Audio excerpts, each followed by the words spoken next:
Hey now everybody, we're back, brand new Take Aim. As always, excited to get a new show out, excited to put part 2 out of the series we're doing, basically about summer prep, supplemental feed, minerals, food plot, everything you do in the off season, so to speak, in the summer months. So with me today is Blake Garrett, and as always, I'm always excited to talk to Blake because Blake's over the top, basically OCD about some of the things he does, and he explains in detail in this podcast what he does in these summer months. So great podcast, hope you guys enjoy.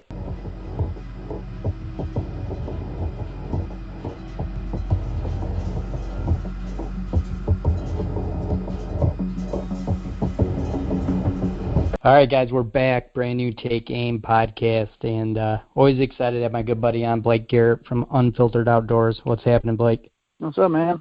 Not much, man. A hot day in Michigan. I don't know what it's like in Missouri today, but, man, it's like 88, muggy. It's like that hazy day that you hate, you know? Yep. Oh, yeah, that's exactly what's been going on here, too. So we need some rain, kind of. We probably, like you guys, we got all that rain, and then the last 10 days now it's been kind of rough and dry and starting to get really hot. Yeah, it seems to, every year it seems to do that to us here. July and, getting fall food plots in is tough because July and August just seem to really dry up. Rain is scarce this time of the year, it seems like. Yeah, it is. It always scares living crap out of me, to be honest. You never know what's going to happen. Oh, absolutely. But as everybody knows, we're kind of doing a 3-part series about food, supplementation, all the summer prep work, so to speak, that goes into our hunting season because, as we all know, it really never ends. And, we just had Michael Hunsucker on from Heartland Bowhunter, and excited to have Blake on to kind of share some of the stuff he does. Blake has, I would say multiple, Blake, thousands of acres that you run, outfit, and hunt personally on. So Blake's such a great wealth of knowledge when it comes to this stuff because Blake puts his hands and feet into every one of those acres, running food, supplementation, food plots, the whole 9 yards. So excited to have Blake on and kind of talk about the steps he uses there in Missouri through the summer months. Yeah, absolutely, man. Glad to be here. And this is the I'm going to say my passion. I tell you, hunting's awesome, but this is like Christmas to me this time of the year. I love running cameras, love finding ways to grow big deer, but not only that, just to track deer, move deer, check their patterns throughout the year, and really, try to figure out and become kind of a mad scientist of the perfect combination to take a smaller property. I say smaller, and we range from, we have 700-acre farms, we have 30-acre farms. Just kind of everything in between, and to get the maximum potential out of each farm is kind of the fun part for me each year. I know I'm always amazed at you, Blake. Just it's some of the stuff I do here in Michigan, but you just seem to get to do it on a grander scale, so to speak. But always amazed at just you. I don't want to say it's luck, but it's a trained habit to the point where you now set out your cameras, you do your feed, your supplementation, so to speak. And, I've seen video that you've texted me, like, you're in the truck and the deer are there. And I know that's kind of the off-season stuff, and then we're talking about the summer, but just talk about, kind of get into your belief in that you can actually form habits like that. Oh, yeah. I've been doing this part of the hunting side for a long time, and it's a part that I think, as a consensus goes across the board, I think more hunters are starting to do this and starting to get more involved. And the sad thing is with society is everybody wants a quick, easy thing that gets quick results, and it's just out there. And it's, unfortunately, it's really, if you're going to be successful in this, that's not the case. I started really, I'm going to say seriously, supplemental feeding probably 3 years ago. And that's, in Missouri, we're not a baiting state, so I can't feed 10 days prior to season or when I'm going to hunt that farm. So I have to, I'm talking, essentially we go bow season ends January 15th. So if I have a farm that I'm not hunting and I know I've got some great deer on, I may not hunt that farm, and I may shut it down in December just to grow those deer and get them healthy and get them a little bit of a jump start for the next year. But on the farms I do hunt, we don't start feeding until January 15th, and we'll feed really hard, and I say probably harder than 80% of the guys out there. I mean, we're feeding somewhere, I think we fed 6 tons of big tine between January 15th and February 15th this year. Now, that's a lot for us, and it was a really cold year, and the deer were almost just eating out of our pockets. I mean, yeah, we posted that video I had where we go in and dump feed, and I had an email on my phone, and I literally I dumped the feed, got in my truck, shut the door, opened the email, and typed a response, sent it, and I looked up, got ready to start my truck, and it's just habit. I look in my rearview mirror, and I looked up and caught movement, and there's a deer that's literally 2 feet behind my truck eating out of the pile. And I just sat there and grabbed my phone, and turned and started recording, and all of a sudden deer just start pouring out, and we ended up having like 38 deer within 20 yards of the truck just eating in the broad daylight. Truck's like literally just sitting there in the wide open. And still running. Truck's running. And still, yeah, absolutely. Like it was unbelievable, and I was videoing. I had my camera with me in the back seat, so I'm like videoing some with it, and I'm videoing some with my phone, and it was just unreal, But one thing about me is I'm super OCD about everything really in hunting, I guess I should say. And when I go and I have a routine, like if I'm running cameras on mineral licks, I will run my cameras no less than 10 days. And usually I try to stretch it out to 14 to 17 days. I try to watch the rain so I can get around and stuff. I don't put a lot of foot pressure into my farms. I don't walk a lot into my farms. In fact, 90% of my cameras, and I'm even going to say a higher number, probably 98% of my cameras, I can drive my truck within 30 yards of them. And I keep, I keep the same routine. So if I go into a farm and say so we'll use one of my south farms, for instance, like it's got a feeder up top, and then you can go down this logging road and go into the bottom, and the bottom's just big, wide open bottoms. And I've got a couple mineral licks down in there, and I've got a couple creek crossings I run cameras on down there. And ultimately, every time I go into that farm, I go to my top feeder first, run that camera, I come back down, go back down. And I hit those cameras in the same, sequence every time I go into it. What I really want to do when I enter my farm is just be predictable. I want the deer to understand where I'm going to be and what I'm doing. And if you do that enough times and they don't get pressure off of that, they don't get surprised, they don't get spooked out of there, they become complacent to it. And that farm is a perfect example. That I've had that farm the longest. I've had it now for 10 years. And it's ultimately, by doing this over that period of time, those deer absolutely, you can drive by deer in a truck. You can, I never stop. Like if I see a deer, I never stop. I just keep going slow. And I've had deer out in the food plots, out in the fields, and literally let me drive within 30 yards of them and not even clear the field, not even run off of the field. Which is just crazy for Missouri. I've been some places out west where deer just don't see people, and they really, they may act that way. But in Missouri, growing up, if you saw a deer and you stop a truck, he'd run it. And it doesn't matter if that deer is 500 yards away in the bean field, and you're on the gravel road. They just don't act like that. But we found out that by allowing kind of a positive interaction with us every time we go into the farm, it's really, really reduced the pressure on our herd overall. Another thing is we don't shoot does a lot of times. The biggest reason for that is does are never alone. Very rarely is a doe alone. And so when you kill a deer, you automatically educate whatever deer is in the field that something bad happened in relation to a human contact. And I think ultimately that mindset kind of goes on. I look at it in livestock, in cattle, things like that. There's guys who have cows trained that when they pull up in the farm and honk their horn, the cows will come all the way off the farm and come up to feed every day. Those cows know that. They get in that routine. They do that. Deer can be the same way, but it takes a very disciplined land manager or hunter to get that done. So ultimately, we try to set in our goals. Our licks are set up in the same licks. I very rarely throw new licks onto a farm, and we just really, really try to be super, super patternable, so that way, those deer understand that, they're going to come to that lick, and there's going to be a camera there, and the camera's going to go off. They're probably going to smell where I've been in there or where the camera, or, where we hung the camera and what the camera is. But understanding that, okay, we get that deer acclimated to coming out to that mineral lick. What I'm doing off of what I'm pulling for intel off of that is what time of the day he's getting there. If it's something where I'm going to go in and hunt him, I'm going to look at what time of the day he's coming in. If I get a buck that's coming in, right at dark, if he's, I'm going to look at where he's staging because he's going to stage before he gets there.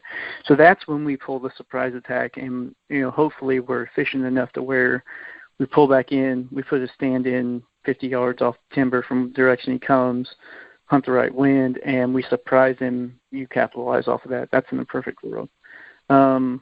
Ultimately, though, it's just about not surprising your deer, and I think a lot of guys don't give the deer credit to the fact of how much human interaction they really will tolerate. I think a lot of guys think if they spray their camera down, spray their boots down, that they can go walk in a bedding area and put a camera up and it won't be detected, and that's absolutely false. There won't be a deer that doesn't understand that there's some type of human interaction that's going on right there. So if you allow them to we always say what they're going to put up with, and really every year we pick up a buck, it's a matter of what that buck's going to tolerate or put up with us, and how much he's going to allow us to push in. If he's a buck that's on the camera every day, and when I go in the feed, he skips a day. Okay, he doesn't like that human interaction going in there, but he will come back to it. So you just you were kind of judging him off of that. I mean, there's a lot of different ways to say it and a lot of different ways to do things in this industry, but ultimately, I think if you're going into a food plan, just look at drawing your deer out, even mineral, drawing your deer out to the edges where you don't have to penetrate in to go check that card, and then trying to base your intel off of that to get them killed, if that makes sense. Yeah, I like everything you're saying, Blake, about this, and I've always ran a lot of my mineral like that, where I'm not intruding a lot, and I'm a big believer in, kind of like you were saying, if you keep the same process and develop the same habits over time, they don't ever see a negative. They don't ever feel like they're in jeopardy. And if you can draw a deer out, and like you were saying, you're getting 30, 40 deer at a time coming to a lick or, feed, like in the late winter months, so to speak.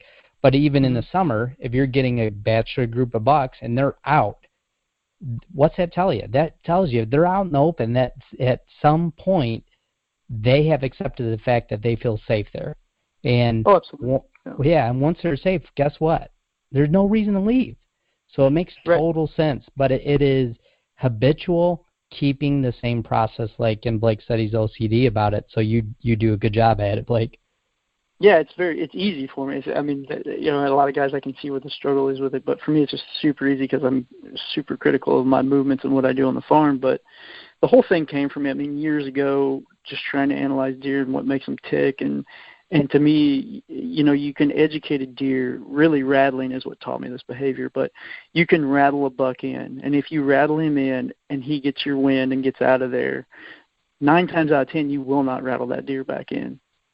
So if you can educate them to negative interactions, why can't you educate them to positive interactions? And that's kind of where the whole concept came from, to where, even if I go in another little instance of what I do is when I go in to check a camera at a lick, I'll dump a pound of mineral, literally just enough to cover the ground. But I do that because I want them to associate me going in there to something positive being there. So I almost think, hey, you want them in that mindset of, wait, somebody's been here, but there's just more mineral here, or there's fresher mineral here. Do you know what I mean? There's some type of positive interaction every time. I never check a mineral lick and don't put something down. I never check a feed site and don't put something down. I never want, my interaction on the farm to be there with a negative reaction, I guess I should say. But yeah, absolutely. There's a ton. That's a good point, Blake. And I have a ton of different situations where it's happened. I think we talked about it at ATA when we sat down with the big time guys and did one with and John hunted one of my farms, and literally, you park literally 80 yards from the stand, like you can see your entire truck in the middle of this. It's right at where the food plot begins, essentially in the wide open. and there'll be 10 or 15 deer around your truck. I mean, they're curious deer. They're going to come check out your truck, but they'll be around the truck, walking out in the food plot. It doesn't change movement at all because there's never been a negative response from any of that. And honestly, if a truck pulls into the farm and they see it go up by that in that area, they know the feeder's there and they think you're filling the feeder. When I hung that set that John hung in the summer, at John hunted, I'd driven in there, and we had shut feed down. We always do it in August 15th just to be safe. I mean, we're a solid month out before season, and we usually don't hunt the thing till the rut. But I went in, hung the stand. It was probably first week of September, and we hadn't had food on the site in the feeder for a good 2.5 weeks. And I drove in, parked my truck right underneath the tree I was going to put it in, essentially, about 30 yards from where the feeder was. And I got out and I get up the tree and I get my sticks up the tree and I'm pulling up one of the stands and I look and here come 3 deer across the field running to where the feeder was. And they come in and they're 20 yards from the truck walking right underneath me going, and they go and smell around where the feeder is and then they work off. Like, those deer absolutely associated me driving in there to now they got food because they haven't had it for 2.5 weeks.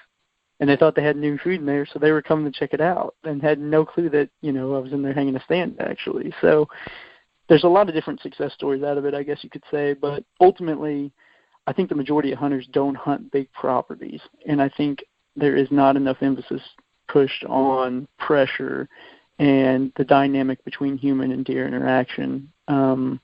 And, man, if you can get it right, it doesn't matter if you're hunting 30 acres. If you can get it right, it's going to up your success so much more.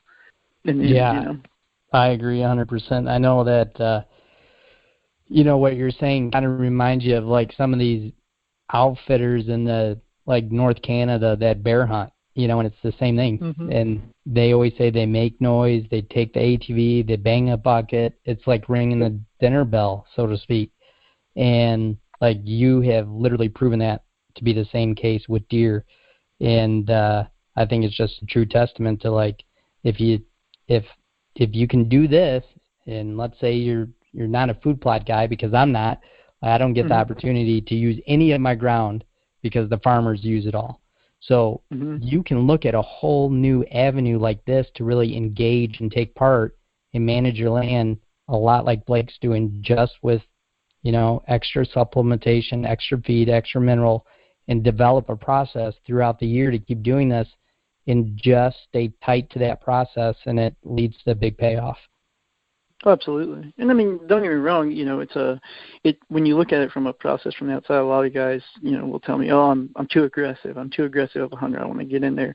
That's fine to do, but you just wait till the right time. Go in November. Go in the peak rut. If you want to push into a funnel somewhere, I'm not going to tell you to go into your bedding areas because you'll blow your doe herd out. But if you want to push into a funnel or somewhere you haven't got to in the farm, with hunting the edges and being out on the edge and really minimizing pressure all year, do it in the peak of the rut because he's not going to care. And 9 times out of 10, the buck that lives there probably isn't going to be there. If he is, he's going to make a pass through. You can get away with a ton. I mean, I can't tell you how many stands we hang in November and hunt. I mean, there's a lot of times we'll go in and hang 5 or 6 different sets on different farms in the middle of the peak rut in the middle of the day and have deer underneath us that afternoon. It just doesn't, you just pick your times to be aggressive.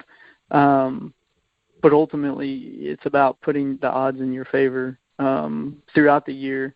And I'm going to tell you that being aggressive early is going to hurt you. And the only reason I know it's because I've done it. I've made that mistake and shot myself in the foot and thought, I got to get in there because I'm only getting nighttime pictures of him here. I got to push, 500 yards through this timber, or get in the middle, or I got to go scout and walk into this timber. And it ultimately, at the end of the day, all you're doing is adding pressure to the farm, and adding pressure to your farm early when the deer, that's really all they're thinking about is with their gut and they're trying to live. They're going to just be that much less likely to put up with it. Yeah, for sure. One thing that I think a lot of us overlook, especially in the summer, we're as we've talked before, guys will just say natural browse. There's so much natural browse. The summer is so key because deer are just like a raccoon, a coyote. They will take a free meal, people. They will take They're lazy. Yeah. I mean, they want easy. That's right. They are completely lazy. And if they can get that free meal, they're going to use it. And, I just think, again, it's just one of those things that once you start, like Blake said in the beginning, it's almost like addictive that you get to see like the process and these deer coming in and you know who's who, and you can almost start to develop that summer pattern. And the whole process to me is just really neat. But Blake, is there a certain thing you typically like to use with the mineral and the supplementation? Do you mix both or certain products? I know, I've known you for a long time. You've always spoke very highly of Big Time, but which product in that Big Time line do you use, and what are you using to mix it with mineral-wise? Yeah, so there's a lot of different things. I mean, I think ultimately, I'll back you up a little bit. Like when we go into, I'm going to say end of May, usually May 20th, when we start running cameras hard and start feeding again, just because we're out of turkey season, so we can legally do it. And the deer are finally getting enough antlers where you can identify them. So really we start May 20th. And what we look at that time of the year is we need something that can attract deer, but also something that can help them with the antler development and help them get over their winter, because they're trying to throw antler on. They're pulling calcium and other things from their bone structure to grow their antler. So obviously the more healthy that deer can be, the more growth he's going to get to reach what his potential growth is. What I'll do then is start with Big Time makes a Protein Plus blend, which has roasted soybeans in it, which is like a 32% protein, which is a really high protein level. But it also has some cracked corn in it. It has, of course, their Cherry Rush scent, which is a great attractant. And it has the Whitetail Institute mineral mixed in with it. So they have mineral already mixed in with their food when it comes from Big Time. I also take Shock Effect makes an Antler Maximizer pellet, which increases blood flow and also increases absorption. So essentially it's got a probiotic in it that allows that deer to digest more of what it takes in of everything it eats. Biggest problem with whitetail deer is that they pass about 80% on a normal scale, 80% of whatever they eat right through them.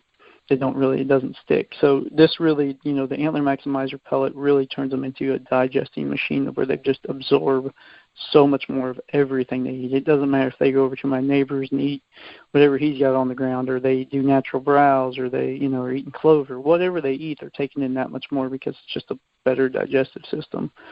So I add, 1 pound of that per every 100 pounds of Big Time that I dump on the ground. It's a really very concentrated, and I'm glad you mentioned that, Blake. Yeah, so it's really nice. It makes it really easy, and you're not dumping, you don't have to dump 50 pounds of this and this and this. And I'm also adding, one thing I feed throughout the year when I can is their sea cow pellet, which is really, it's a pharmaceutical grade calcium. So it's just giving them a ton of calcium and minerals. My redneck explanation of it, I guess, would be that it's pretty much like everything that's in a mineral in a pellet that they're going to take in. So with giving them that on top of the Antler Maximizer and then all the stuff in the protein levels of the Big Time, really they're getting a full gamut of food that's helping them digest, that's helping them absorb, and really just pump an antler onto them as much as they can to where they can reach the potential they have.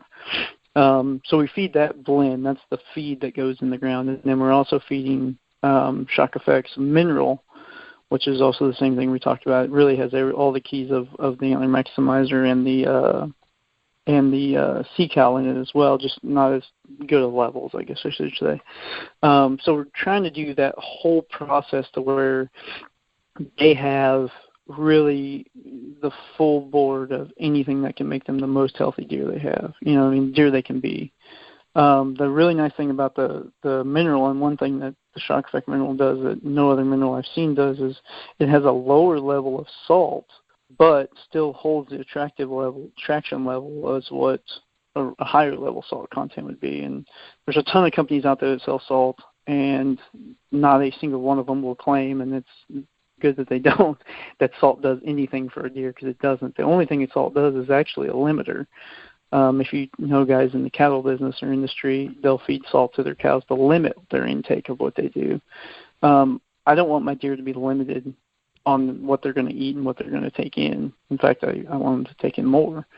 So the less salt content you can get with keeping the attraction level up is what really the perfect storm is. If you go no salt, you're going to almost give them what a granola bar is. And if you go full salt, you're almost giving them what chocolate is, essentially is my breakdown of it. So you kind of want, a little middle road to where you give them a little bit of good taste and kind of attraction level, but also giving them the nutrients and legitimately the things they need to help them reach the potential they can get to. Absolutely. Like, it's just one of those things when you think about it, if you're going to pay $30 for 10 pounds of mineral, I mean, you don't want it to be 70-80% of that bucket or bag to be salt.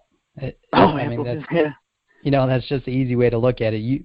You want those good things like Blake just talked about. You want your chelated minerals, you want your calcium, you want all that stuff in there, and you want to, like Blake said, you want that mineral to be maximized at the lowest point of, attraction on the salt level, that it can be to where they're just not putting fluff in that mineral. Yeah, absolutely. Yeah, I mean, I've seen salt, like blends that are 94% salt and 93% salt. I'm like, goodness. I mean, you might as well buy a salt block. You're dang close to that. At that. You're right. Yeah. That's just where it is. So it may seem complicated, but some guys don't want to do that, I guess. Some guys don't want to put that much into it, and I get it. But, man, I would definitely, even if you take one of the steps that we do, it's more than doing nothing. And, I've talked to many, many guys that are like, gosh, I can't afford to do that much feed. I'm not feeding that much. Well, you can buy a bag of Big Tine, and, with one bag of Big Tine and shoot, if you bought a 5-pound bucket of Shock Effect, that would last you forever if you're feeding 1 pound of Big Tine every week or 2 weeks. But you're still giving them what they need, you know what I'm saying, and you're still helping them. Though you may not see the results of 60 inches or we've heard of some even upwards of 65, 70 inches of growth in 1 year off of the full plant of Shock Effect. You're still giving them more than what they would have got anywhere else, and that's kind of the trick behind it. You find your budget and you do as much as you can to help them be healthy. Yeah, absolutely. Now, I know, Blake, you said, is that pretty much your pattern for the summer is the Big Tine Protein Plus, which is pretty much that bag. Everybody's seen the 30-06 bag of Big Tine, but it's pretty much the same bag, but I think it's like in a yellow print that says Protein Plus on it. And it's a smaller, it's a 25 bag. Okay. Yeah. Yep. So, I mean, throughout the summer, that's basically your system. You're like, hey, I can rely on these two products the whole summer to get me through. Absolutely, yep. That's kind of my perfect storm to get me all the way through. And then I have to, like I said, I always shut down August 15th. If I were to continue, and when I hunt like Kansas and Kentucky and states I can bait in, I switch over to the 30-06 blend in the red bag and the 40-pounders. That's whole corn. It just holds a little bit. When they crack the corn and have the roasted soybeans, it absorbs some of that cherry rush. So it smells, but it doesn't smell as like the bag of the 30-06 blend with the whole corn is super strong. And it carries a lot more for attraction level. So I'll switch back to it when I go like to those states to hunt over. Anytime I'm using that. And besides, I don't need a high protein stuff then. Antlers are done for the year. They're already hard and they've already shed the velvet off of them. So I'm just looking at attraction at that point. So that's what I'll go with. Now, sorry, my freaking iPad just went off. It must be too close to my phone, but that's kind of funny. What was I going to say? So what Blake was just saying is, about like your state game laws and stuff. Like Blake, you mentioned that about August, and remind me. I know I'm trying to get as good as I can on Missouri's laws because I hunt there now so much. But is it 10 days before you hunt, or is it 10 days before the season? 10 days before you hunt. Okay. Yeah. A lot of guys do 10 days before the season, but there's no set date on when you can't. You just can't have bait on the property or feed on the property 10 days prior to when you hunt, essentially. Okay. And that's when everything's gone. That's not like when you dump it. You know what I mean? Absolutely. You can't dump it and then go back in 10 days to hunt. It's right. like it has to be completely clean removed. floor. Yeah. Yeah. So that's why a lot of times we use gravity feeders, and then we will cap them, and that way we know on that day specifically that that's the day. And like I said, we still give ourselves a good month cushion just to make sure the stuff on the ground gets cleaned up. If anything, kernels or anything down there. I mean, I've heard horror stories of conservation agents going and digging up one kernel out of the mud and saying there was bait there. So we try to really, really stick to that and make sure that the sites are completely removed for 10 days, which really isn't that big a deal for us. Summer for us is not about patterning a deer or figuring out how we're going to kill a deer. All summer is for us is to help them get healthy and to figure out what deer are in what areas.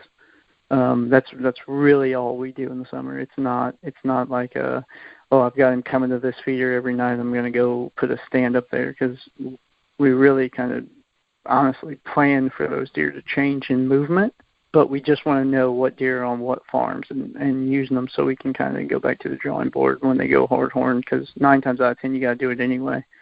When they, here in Missouri, they like to move around. When the beans go yellow and the velvet comes off, they just usually change their pattern anyway. So we really, really stopped investing in patterning deer off of food here.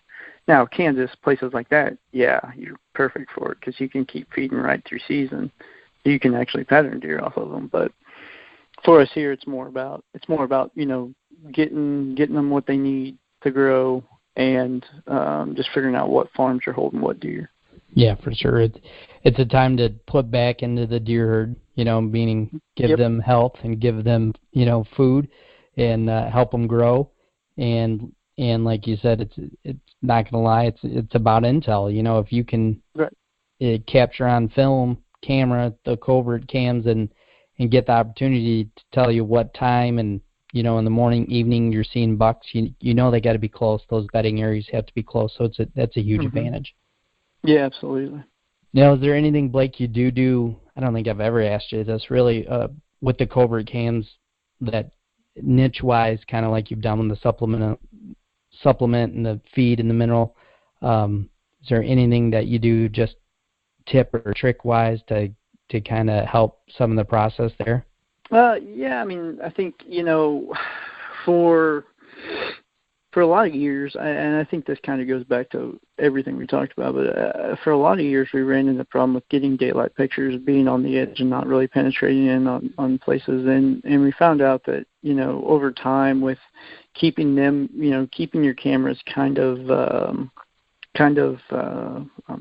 I'm missing the word here, but consistent, I guess I should say, keeping your camera locations consistent is something that you kind of put to deer at ease too. I mean, we run cameras in the same spots every year for the most part. Every now and then we'll get some cameras that we kind of oddball out if we're struggling. I got a farm right now that I'm struggling on getting my bucks to the minerals, where the mineral sites are. They're just not coming into them. I think it's a crop rotation issue. I just think they're on the other side of the farm and in the deeper part of the farm, because that's where the beans are right now. But I have corn up on the edges where I'm doing the mineral licks, and really to get a good finger on what bucks are in there, every now and then we'll move some cameras and actually put them on trails and on creek crossings and things like that. But for the most part, we try to be predictable with our cameras even too, and putting them on, the same spots and leaving them on the same spots throughout the year. I guess the biggest tip and trick I can give you is just a picture quality thing. And it's a lot of guys want to hang cameras high. And I found that a lot of times, at least with the covert cameras, that the sensor in them this time of the year can be tough because of the canopy. And with it being light later, and really, if you go to the edge of the woods, it's just like hunting early. You lose camera light in the woods. You go out to the edge of the woods, you can see just fine. So you get a lot of what I would call whited out images, or images that are just overexposed because the filter has come on, but it's not dark.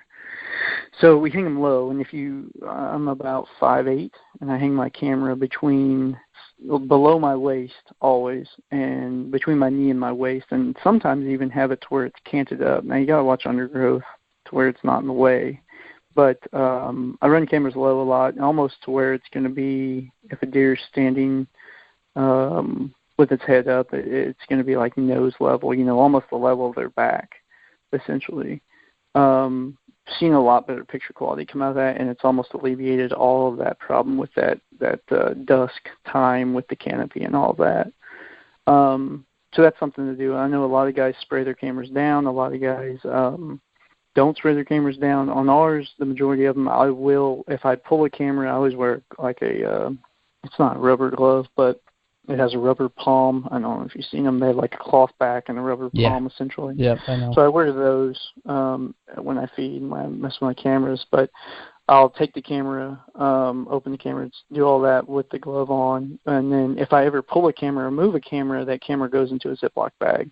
So I do that just so it doesn't pick up any scent on the strap or anything, and I don't have to worry about hosing it down or spraying it or any of that, because if you hang a camera on a tree and you spray it, I mean, that's good, but the whole underside of that strap doesn't get sprayed.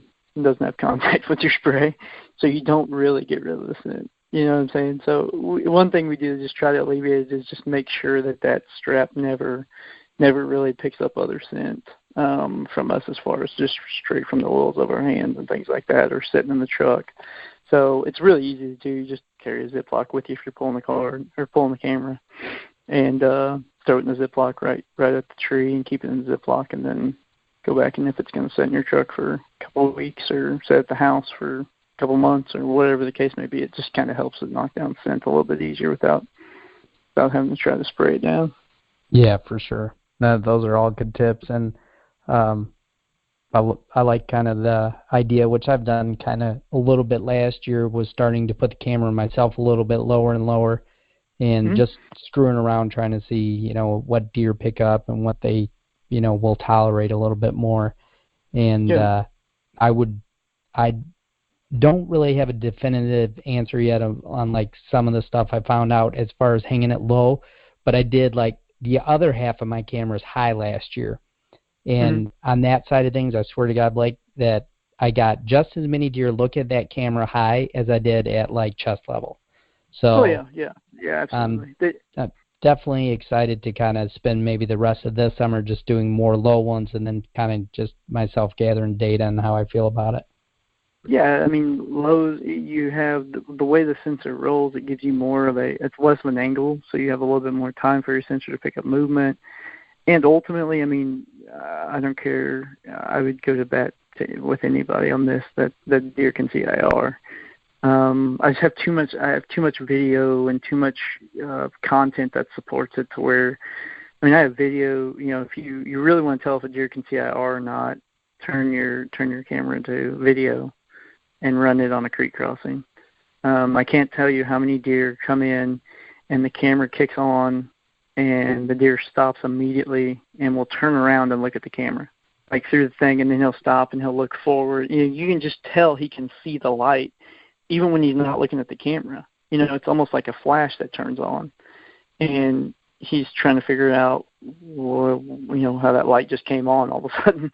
And a lot of times they'll look back at the camera and then they'll move on through it. But you can tell a deer and the way he acts when an IR video comes on that he almost can't see as well as he could. He almost can't, he's just real timid all of a sudden to where he walks and how he places his feet and all that. Which ultimately, to me is an indicator that they can see IR. I know I've ran flash cameras before and got the same results as I've gotten out of IR with it. Deer it's just a matter of what's it going to put up with, and that's what we talk about, going back to the being predictable and running cameras in the same spot. I mean, I've had spots literally that on feeders, because I've got a couple big feeders, that one camera can't really cover the whole thing, or if it does, it's going to be so far back that you're really going to have to zoom in on the images. And so I'll run 3 or 4 cameras at one site. Well, that place at night looks like the paparazzi are around it. I mean, there's cameras, each camera's got a different delay, and they're going off, and it's just constant flashing.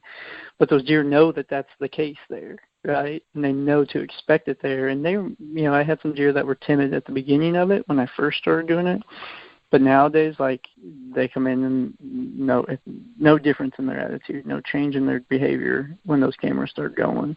Yeah, I'll tell you, like, I have some really good content on an older Michigan buck, probably a 4-year-old, old for Michigan for sure, but maybe a 5-year-old, but he's definitely a 4-year-old in my book. But several times, Blake, I had him walk by camera within the first click of that IR, booger out of there, and this went on for like 2 weeks until he was like, you know what, there isn't anything negative happening from this camera. Right. I can now kind of sneak into this scrape and start using this scrape. So 100% believe in that. It's just the level of if and when they get comfortable with it is what it is. Right. Yeah, a lot of guys don't think about deer hunting till like right now, July, August. And it's really troublesome because you're going to set yourself up for trying to acclimate deer a couple months before you start hunting them. And it's really hard to keep tabs on a deer and really hard to, kind of pattern a deer if that's what you're trying to do, or just get, pictures of him. If you try to just jump on him now, I mean, the 2 times of the year we always talk about, like, if we move feeders into a new farm, that we will not move a new feeder into a farm in the summer. We will not put a new feeder up right now. We will, we're going to wait, and we're going to do feeders in the winter when it's the coldest and he has less food options and he has to tolerate it. And we've found out that, if we put a feeder in now, like years ago I put a feeder in June and had literally not a single buck over 100 inches come into that feeder the entire year until I refed it that next winter, and it was cold and they had no other food, and then they came in and ate out of it, and then they ate out of it constantly. Any time of the year, it doesn't matter. So we really try to introduce feeders when they don't have other options and it's really cold, and like we talked about this winter was, where they were just eating out of your hand. That's when we want to introduce things and really push them into, hey, I've got to do that to survive. I'm going to tolerate, that feeder, even though I'm not real sure of it yet. I got to eat. And they're going to go do that. So that's really when we try to introduce those. And then, like we talked about with camera sites, I mean, the same thing. Those are really when those new feed sites get established, or when they have to eat it, and it's really a matter of life and death over choice. Because right now there's food everywhere. I mean, they can eat anything they want to right now. Yeah, there is. There's definitely a difference between the 2 seasons of doing it, and that's a great tip. I've seen it firsthand myself, Blake, about the feeders in the winter versus summer, and that's just stuff you learn as you go, and that's why we do this podcast, is to save everybody that's new or up and coming, or just been in hunting and hasn't been as successful as they want, is to gain these tips and tactics from guys like us that have been doing it forever, and we've already made every mistake in the book, so to speak. Absolutely. Still making them. Yeah, I know. That is the truth. But, another good thing is, like today we talked about, was just, to recap for a second, is how easy it is. Basically, we talked today, 2 products. And if you don't believe in just 2 simple products that Blake has been using, get on Instagram and follow Blake along the year. You won't believe the content he puts out, just trail camera photo after photo, just all on those 2 products, but repeating it and doing it religiously to a T all year. And if you have the drive and the will, anybody can do that and have, their own success at that level. Absolutely, yeah. Yeah, shoot me a message, man. I've got some great success stories, especially from last year to this year and years past, of growth and kind of benefits of deer. I had a deer that I hit, which I think that episode is going to be on Full Draw, should be this week or next week, I think, in Missouri. And you remember this deer, Brandon. I think I sent you some pictures of it and videos of it, but hit a deer in October. That was an old deer. He was no younger than 5, and honestly I picked him up new last year on a feeder and didn't know where he came from, but he stayed all summer and fed, and then he moved to the other side of the farm like we figured he would, and when he went hard-horned, and I went in October 14th, first day I hunted in Missouri, because we always wait for cold fronts, and went in and he showed up, and 14 yards, and I shot him, and the broadhead didn't open. I hit one lung, and lost the deer, and he showed up on camera the next day, and literally, so October 15th was the picture I had of him. Never saw him again. I thought he was dead. I literally never saw him again. No idea where he went. He never showed up on any other cameras. Never saw him on the farm. Nothing. Well, I'll be darned if he didn't show up in May this year on the same feeder he was on last summer.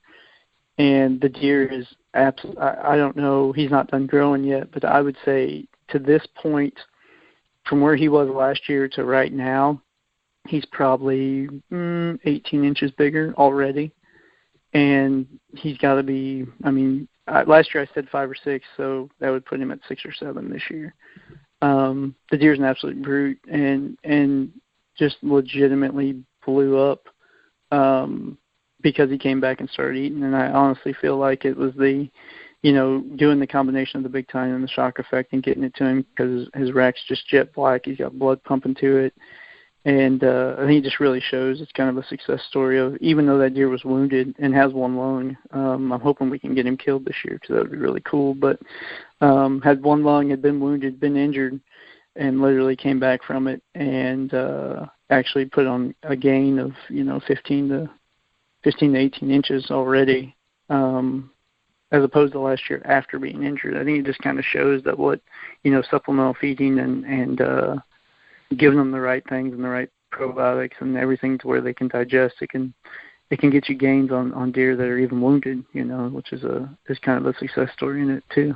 Yeah, that's a huge one, and that's a total side effect of this whole podcast. We really were talking about the process and not trying to sell inches of antlers today, but that a side effect of that, using the shock effect and the big tine, is growth. And everybody likes, and we're not gonna lie, we like big racks, we like big bucks, and it is a direct side effect to this process. And like Blake was talking about just a minute ago, to have that happen on deer of that age that's wounded, the healing process to be above and beyond the healing process to still put on already 15 to 18, 20 inches is just remarkable if you really think about that.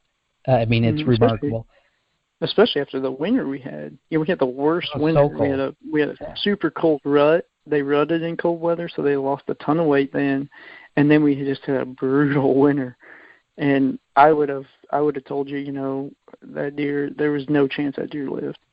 But they're tough, and to see the gains, I thought if he did live, there's no way he's going to be as big as he was last year even.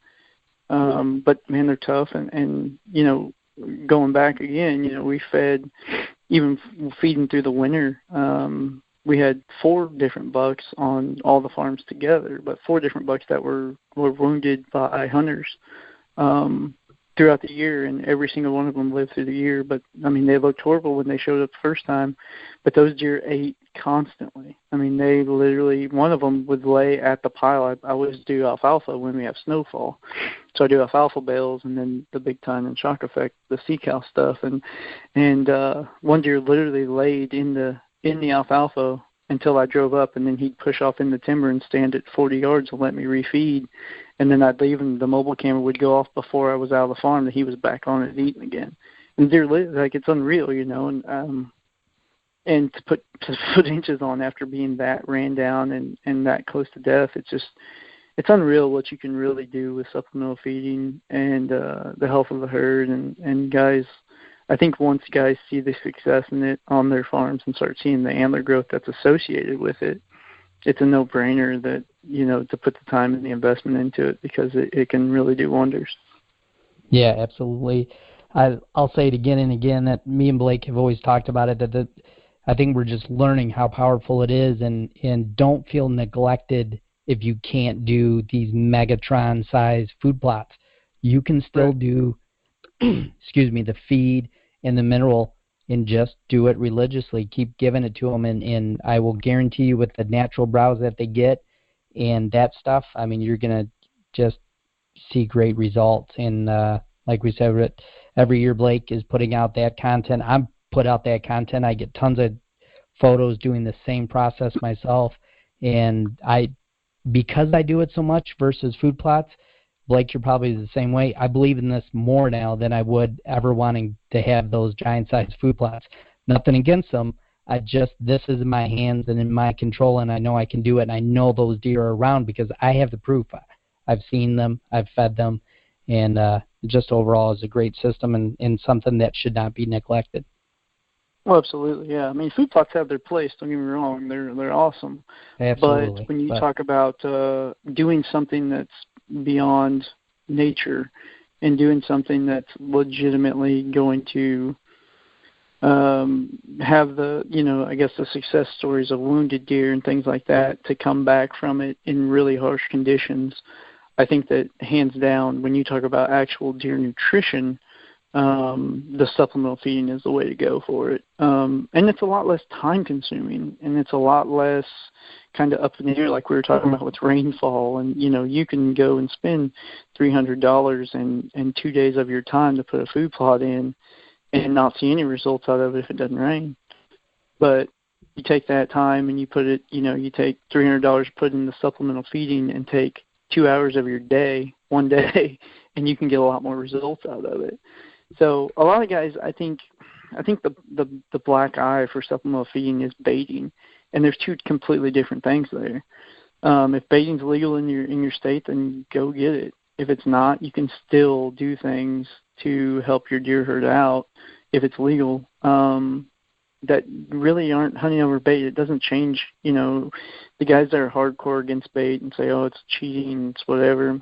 That's how you feel. It's how you feel. It doesn't mean you can't supplemental feed your deer in the off season and make them healthy. Absolutely, totally different things.